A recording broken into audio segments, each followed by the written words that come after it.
Now Naomi had a kinsman of her husband, a man of great wealth of the family of Elimelech, whose name was Boaz. And Ruth the Moabitess said to Naomi, "Please let me go to the field and glean among the ears of grain, after one in whose sight I may find favor." And she said to her, "Go, my daughter." So she departed and went and gleaned in the field after the reapers, and she happened to come to the portion of the field belonging to Boaz, who was of the family of Elimelech. Now behold, Boaz came from Bethlehem and said to the reapers, "May the Lord be with you." And they said to him, "May the Lord bless you." Then Boaz said to his servant who was in charge of the reapers, "Whose young woman is this?" The servant in charge of the reapers replied, "She is the young Moabite woman who returned with Naomi from the land of Moab."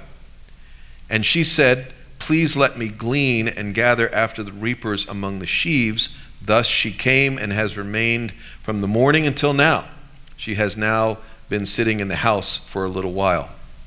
Then Boaz said to Ruth, "Listen carefully, my daughter.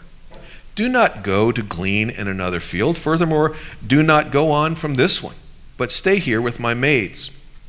Let your eyes be on the field which they reap, and go after them. Indeed, I have commanded the servants not to touch you. When you are thirsty, go to the water jars and drink from what the servants draw."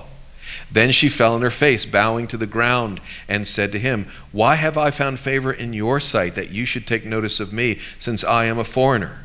Boaz replied to her, "All that you have done for your mother-in-law after the death of your husband has been fully reported to me, and how you left your father and your mother and the land of your birth and came to a people that you did not previously know.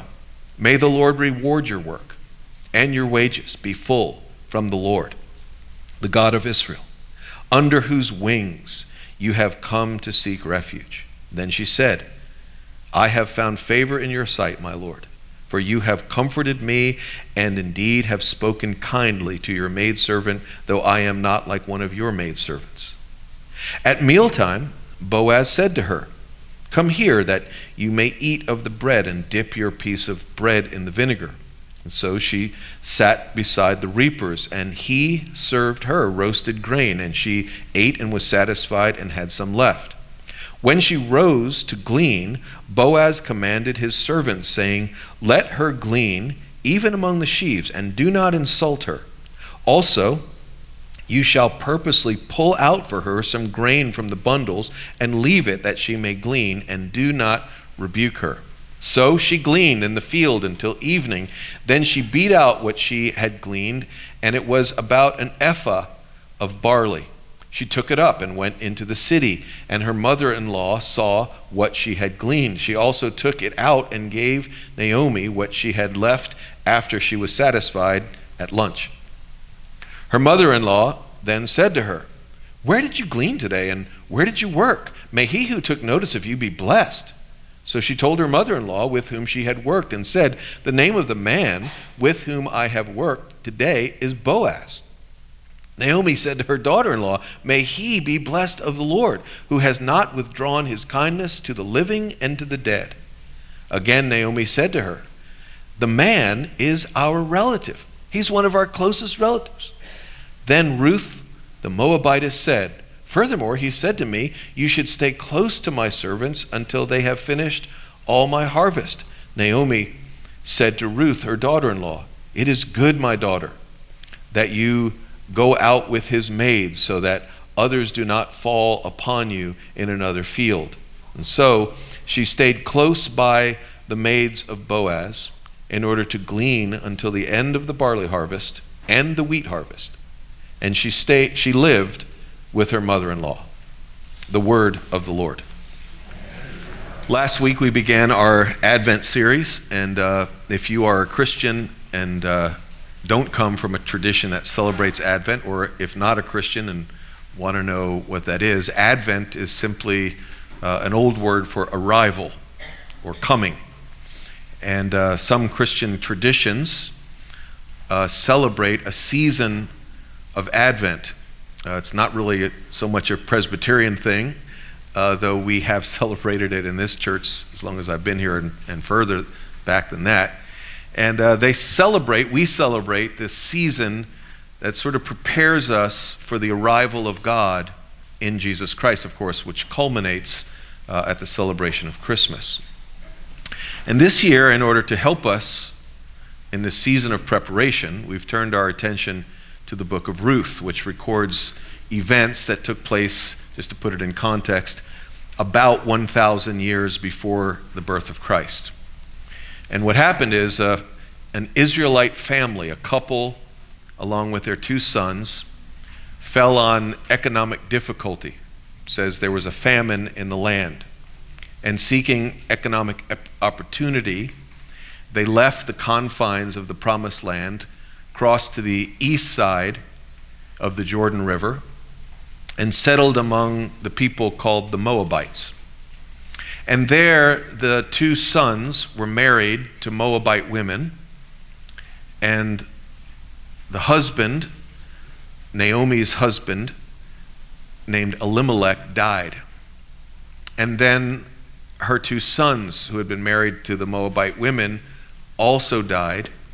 And now Naomi, whose name means pleasant, finds herself in a very unpleasant situation. She, as a woman in the ancient Middle East, is extremely vulnerable, without sons to care for her and without a husband. And last week we saw that Naomi bid her daughters-in-law to return back to their families. One did, but one did not. Her other daughter-in-law, Ruth, whose name means companion, insisted on accompanying Naomi back to Bethlehem. And when they arrived, a lot of Naomi's friends came out to greet her. The news got out quickly. Naomi, whose name means pleasant, has come back. And they all rushed out to see, did she, who in high school was voted most likely to have a pleasant life, her name means pleasant, did she live up to that? And she said, no, I no longer want to be called Naomi. That name would now be a kind of mockery to me, because I have not lived a pleasant life, but a bitter life. And she attributes that to God. She said, the hand of Almighty God has been bitter to me, given me a bitter lot. She left full with a family, and she returned without a husband and without sons, and only a Moabitess as a companion. Almighty God could have stopped it, but he did not. And in her pain and grief, as is often the case when we face traumatic loss, she came to realize, or came to think, lost sight of the fact, that God is not only almighty, but God is also good. And she couldn't see that any longer. And unbeknownst to her, the almighty and good God was already at work, and he was about to bring tenderness into her life. And to do that, he would use this foreigner, her companion, Ruth, a daughter-in-law, a Moabitess, as an agent of tenderness in her life. Last week we saw how pleasant Naomi was embittered. And this week something happens that makes a great change in her. The chapter begins with Naomi bitter, passive, depressed, lethargic, but somehow by the end of the chapter, she's a bit different. She rounds the corner. Today, I want us to think about God's heart for the needy, for those who are grieving, orphans, widows, immigrants, and the poor. And I want us to think about 2 ways that God expresses his heart for these categories of people. And finally, I want to see with you that if we see the heart of God for the needy, in other words, if we find ourselves in the place of the needy, and we see, we feel, we apprehend, we believe God extending his goodness, his grace and mercy to us, people in need, it changes you. So today, 3 points: poverty, provision, and providence, which names sound the same, but I'm going to try to show you that theologically they mean something very different. Provision and providence. Poverty, and point 2, provision and providence, and lastly, praise. Poverty, provision and providence, and praise. Throughout the Bible, God shows that he has a special concern for people in poverty, for the needy. He will actually identify himself with the needy. And so in the book of Proverbs, for instance, repeatedly, God will come right alongside the poor as if to say, the way you treat the poor is the way you're treating me. This verse: he who oppresses the poor taunts his maker, but he who is gracious to the needy honors him. Or again, he who mocks the poor taunts his maker. In other words, again, the way we respond to the weak and the vulnerable, God takes personally. And these categories of God's concern are repeated throughout the Hebrew Bible: the elderly, the sick, the widowed, the oppressed, orphans, immigrants, and the materially poor.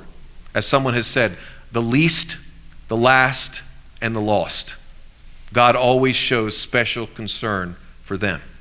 And of course, when we come into the New Testament, that doesn't change. His concern carries over after the time of Jesus Christ's death and resurrection. God himself shows up on the scene as a weak, vulnerable, needy person, a baby born in poverty, who very quickly after his birth also became an immigrant and migrated to Egypt.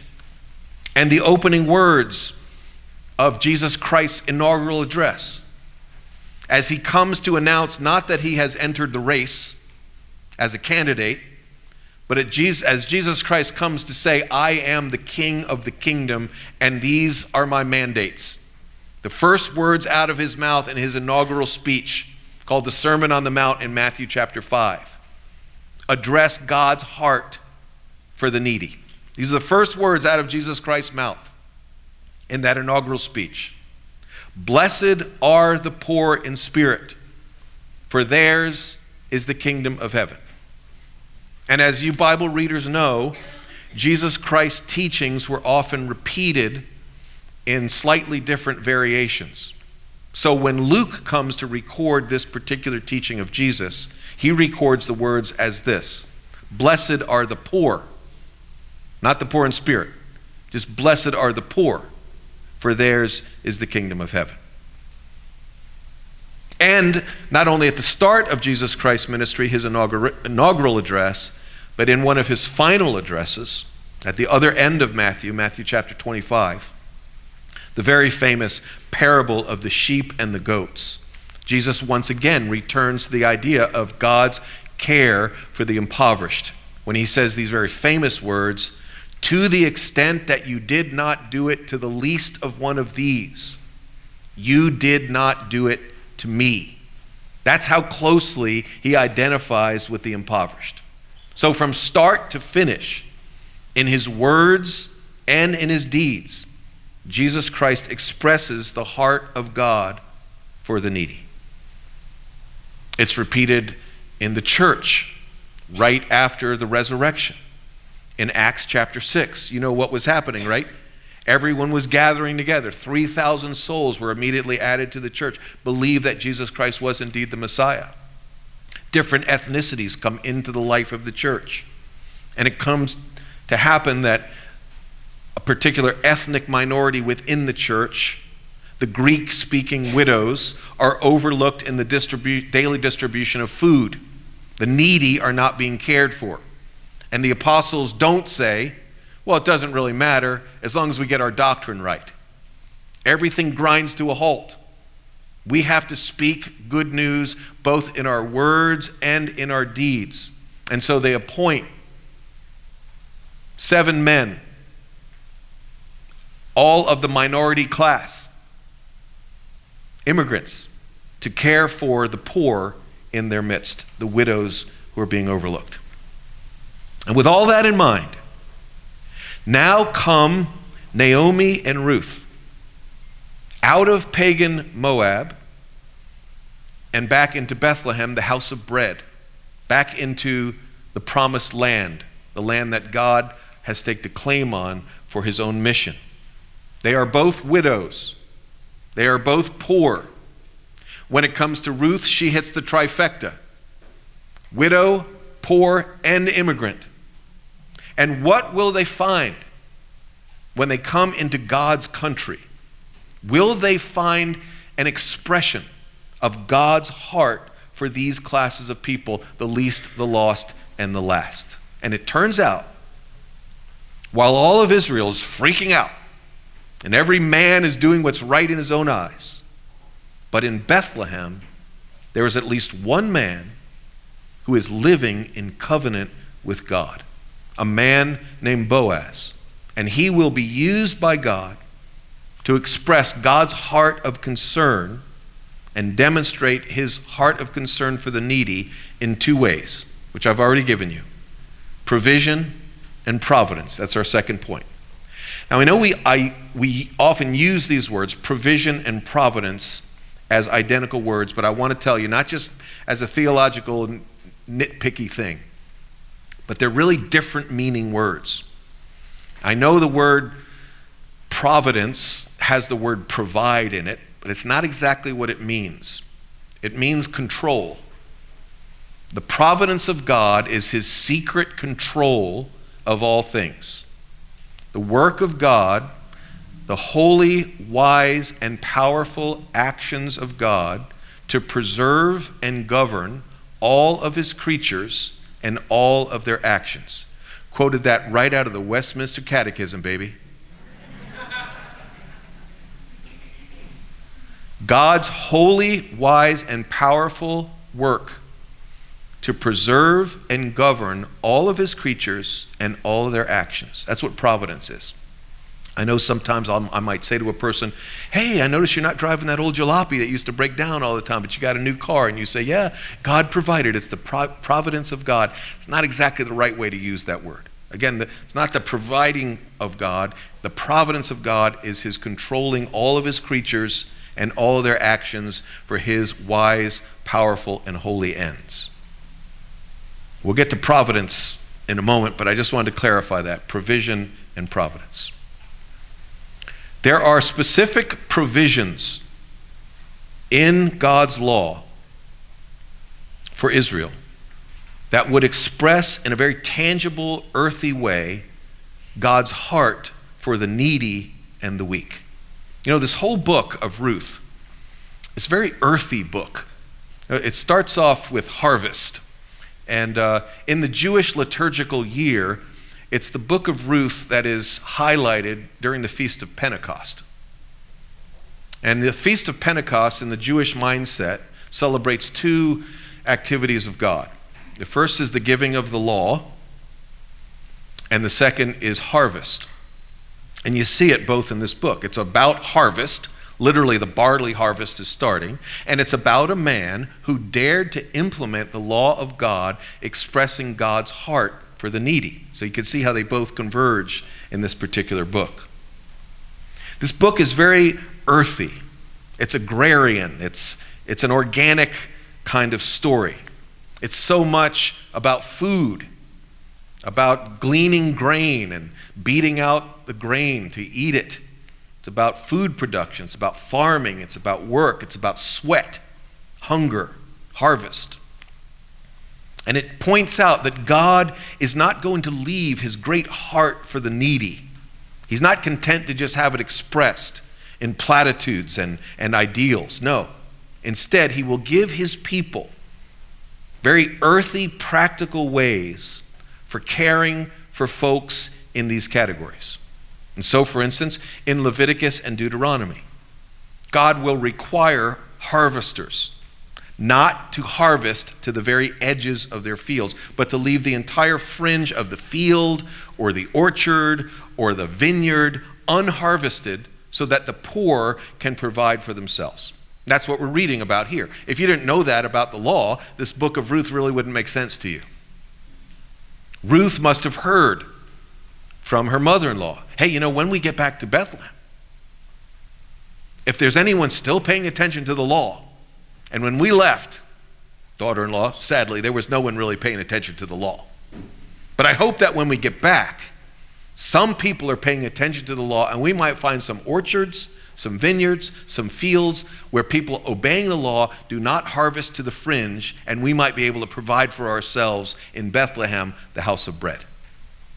And so Ruth, having heard about that, asks her Israelite mother-in-law, hey, Mom, should I go out and look for one of those fields? Someone who's obeying the law so that I could glean and we will not starve to death? In other words, God expresses his desire to care for the needy in this very earthy, down-to-earth, practical way. And then a second provision, a provision for those widows who die without children. And this provision, also in the law, if you don't know about this, the book of Ruth really doesn't make sense to you. And that is the provision of the so-called kinsman redeemer, also known sometimes as levirate marriage. A brother or a close relative of a young widow would be required to marry the widow of his brother and parent children with her so that she, with sons, would be able to retain property rights and that the family line would continue in the promised land. Now, that might sound weird to you. If you think about you dying and then your brother comes along and has to marry your wife, for me, that would be personally weird. My brother's a great guy, but I can't really imagine that. And that might sound weird to us, but in the ancient world, it wasn't weird. It was a very practical provision for women who were in a very vulnerable position. How vulnerable a position, you ask? Well, you hear about it in today's reading. Over and over again, there's someone there to assure Ruth, don't worry, my workers won't touch you. My workers won't insult you. My workers won't lay a hand on you. Because that usually happened. In the ancient world, women were bothered by men. Thankfully, ladies, it doesn't happen anymore, right? Hashtag me too. Repeated concern. And as a woman's retirement or her protection in old age would come from her sons, this provision wasn't weird for them. It was crucial. And if you read about it in Deuteronomy chapter 25, if the brother comes along and says, no thanks, I don't want to marry her and raise up sons so that they'll protect her in old age, she is to take him into the city square, pull off his sandal, hit him with it, and spit in his face. No kidding. You can read that right out of Deuteronomy. It's that shameful thing if you don't provide for your sister-in-law in that way and raise up sons in the name of your brother. Here again, God shows that he is not content with theory or lofty ideals. He wants his people to actually care for the vulnerable. And here in Bethlehem, in the house of bread, it is actually happening. There's a man who is living in covenant with God, not doing what is right in his own eyes, but actually listening to God's law and thereby providing for the poor, the immigrant, and the stranger. And in recording this way, and this brings us to my second P, not provision, but providence. In recording it in this specific way, Ruth went out, and then middle of verse 3, she happened to come to the field belonging to Boaz. It's kind of weird, isn't it? That what appears to be chance would be included in the Bible. The Bible that doesn't even acknowledge the possibility of chance. In this, we see the invisible hand of God, the providence of God, the secret, hidden governing of God. In recording it this way, the writer is toying with us. We are to look at this idea of her happening upon a field and say, this looks like chance. But it really emphasizes that Ruth had nothing to do with this. On her part, there was no intentionality. She didn't go out that morning and say, let me see if I can find a relative that we can milk off of. Nothing like that at all. On her part, there was no deliberation. It is God secretly working behind the scenes. Why? In order to express his heart for the vulnerable. God is hiding, but he's actually preserving and governing. And I want you to think about your life for a second. I want you to look back on your life and see how perhaps some inconsequential move that you made or a decision that you made, and you didn't even really apply any importance to that decision, just kind of a fly-by-night decision, off the top of your head, maybe with no real forethought or premeditation, but that decision that you made led to great changes in you. I love this quotation. I put it in the bulletin more regularly than many other quotations that I include. It comes from Charles Dickens' book, Great Expectations. It's one of the greatest novels ever written. I think, along with The Brothers Karamazov, these are the two greatest novels ever written. And this is what Charles Dickens wrote in Great Expectations. Pause, you who read this, and think for the moment of the long chain of iron or gold, of thorns or flowers, that would never have bound you but for the formation of the first link on one memorable day. And this, for Ruth and Naomi, is that memorable day that will lead to great changes in them. A chain will begin to be formed that changes the whole story. It's like the butterfly effect. You know the butterfly effect, right? There's a butterfly in New Zealand, flaps his wings, dislodges a piece of pollen. The pollen goes from one flower to another. That flower produces seeds. The seeds fall into the ground. The seeds grow. A hurricane starts in the Atlantic. I don't know how it happens, but we all know about these chains of events.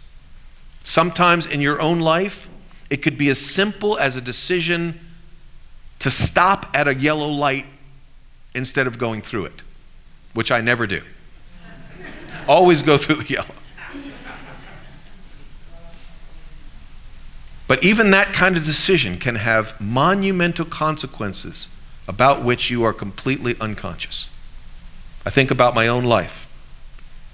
In my undergraduate studies, I came to the point where I had 2 years left, and I was considering changing my major to a pre-seminary major. Pre-law, pre-med, pre-seminary. And if I was able to take pre-seminary classes, I would be able to take advanced Greek studies in seminary. At that point, I hadn't even considered whether I would actually go to seminary. I didn't feel called to the ministry, but it does seem to have worked out okay. And so as I was thinking about enrolling in pre-seminary courses, I realized that I had to take New Testament Greek studies. But the professor of Greek at the university that I attended was notoriously difficult. 40 students would come in at the beginning of the year. Maybe 6 would graduate at the end of the year. And he had this kind of Navy SEAL outlook. Greek is for real ministers and doctors of the word. And I thought, I'm not linguistically gifted, I don't think. And I don't think I'm going to be one of those 6. So I can't take pre-seminary classes, and I probably can't go to seminary. So I opted out. And then I reported for the new school year, and I found out that Dr. Glandon had moved to Alaska. I am not kidding. And the new professor, whose name was Irving Zeman, a giant in my eyes, even though he was short. He was exceedingly patient. He had lived in Greece for 10 years and really knew the language. And he was amazingly gifted at explaining linguistic concepts and grammar. And I still remember the first day of class. He said to the students, everybody knows the reputation of this class, but things are going to be different now. And I want you men to know, I have prayed Christ's high priestly prayer over you. Father, of all that you have given me, I have lost not one. Of course, then I remember the rest of the prayer, except the son of perdition. And I said, maybe I'm that guy. Anyway, I enrolled, changed my major, enrolled in that class, not only passed the class, but excelled in the class, which enabled me to take advanced Greek studies in grad school, taught by a professor named Dr. Paul Fowler, who was the senior pastor of this church before I was. And since I got to know him, after my first year of seminary, I was very disappointed that he was leaving seminary in Columbia, South Carolina, to come to Hollywood, Florida, and to become the pastor of this church. And so when I graduated, I called him and said, look, could you give me a job for the summer? And as they say, the rest is history. The point is, if Dr. Glandon had just changed the channel and not watched that show on how beautiful Alaska was, if that had happened, we would have never moved to Hollywood. We would have never adopted our children. And most importantly, my grandson, Owen, would never have been born, and that would have been a tragedy because he's really fun. I mean, the kids, but the grandchild, fantastic. And for Ruth, she just sets out that day. And for her, it's just a simple decision. This field or that field. Maybe she had a pebble in her sandal. Stopped to take it off and said, I might as well go here. Maybe God arranged for that pebble to be there. Maybe God arranged for the horse to kick the pebble into that specific spot. We don't really know. Very simple, inconsequential decision, so she thinks. And think about it. She meets this man, Boaz. He turns out to be that kinsman, apparently a very distant relative they hadn't even thought about. And on, the rest is history. This chapter is made up mostly of dialogue. You'll see the repeated word, said, 20 times. 5 conversations take place in this chapter. And they're deliberately arranged so that everything points to the longest conversation, the middle conversation, the initial meeting of Boaz and Ruth. All because she didn't go left, but decided to go right. Chose that field, not this field. And all of a sudden, love is in the air. And he is apparently attracted to her, and she is apparently very impressed by his kindness and his grace. And he has asked about her and learned about how she loved her mother-in-law. And she can't believe that he is an Israelite but still cares for her, a foreigner, a Moabitess. But he knows that God cares for the immigrants and the poor. And he expresses God's heart for her in these very lovely words. May Yahweh reward your work, and may your wages be full from Yahweh, the God of Israel, under whose wings you have come to seek refuge. And the same providence, the holy, wise, and powerful hand of God that moved Dr. Glandon to Alaska, and that determined that this one time you would not go through the yellow light, but wait until the next green light, which meant that by the time you got to Starbucks, you were much further back in the line and happened to be standing next to a woman who introduced you to a friend whom you later married. The same God who orchestrates 1 billion trillion contingencies every second on this terrestrial ball is also the God who arrived.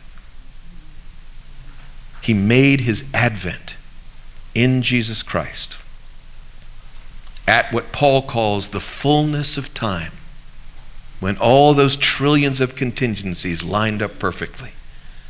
God had orchestrated everything that ever comes to pass. The apparently beautiful things like this budding love story, and the apparently hideous things, so that even out of the worst of them, even out of the very worst thing that has ever taken place on planet Earth, the rejection of God's beloved Son, out of that rejection, God brought beauty out of ashes, and he cared for the needy. He cares for materially poor people, and he cares for people like me, morally, spiritually poor, guilty, and broken people. And I, and so many of we, have come to find refuge under his wings. And when Naomi saw this, that the almightiness of God is always joined to the goodness of God, it changed her. You know, Naomi begins the chapter still bitter. And Ruth is apparently all excited. Says, Mom, I was thinking about going out today. Thinking about venturing out, trying one of those gleaning things, that you told me about a long time ago, written in the law of your God. The law of our God. Remember? Your people will be my people. Your God will be my God. I was thinking about going out and seeing if the law is working, Mom, to express God's heart to needy people like us. What do you think? Naomi says 2 words in Hebrew. Go, daughter. It's like she can't even put a sentence together because she's apparently so embittered, so depressed. Why didn't Naomi get up and go with her? She was able to travel all the way from Moab back to Bethlehem. She was apparently in good health, but she doesn't go out gleaning. Why? I think it's because she was so depressed, so bitter. But when she sees that the provisions of God's law really do work to express God's heart to the vulnerable, and then she sees the grace of the invisible hand at work to somehow connect Boaz and Ruth. And now look, here comes Ruth carrying a big bag of 25 pounds of grain as well as leftover bread from lunch. And she sees Boaz met Ruth. Love is in the air. And when she sees the heart of God, she bursts out into praise. She says, may Boaz be blessed of Yahweh, who has not withdrawn his kindness, his hesed, covenant loyalty to the living and the dead. She goes from bitter to blessing. She comes alive. She becomes energized. She loses the lethargy. And you see, this really is it. Final thing I want to say today. This really is the motive of the Christian life that God has provided for me. That the invisible hand became visible for me.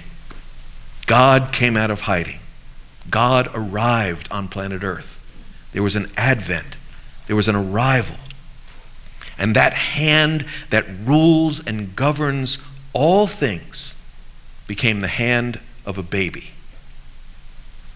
And later became the rough hands of a carpenter. And later those hands were pierced for me. And I have found refuge under those wings. Not because I deserved it, but because I have been declared deserving. And that sense that God cares for needy me, it changes bitterness and lethargy into blessing and praise. You see it in all the 3 characters, Ruth, Boaz, and Naomi. They all undergo a change in this chapter. They all express it in different ways.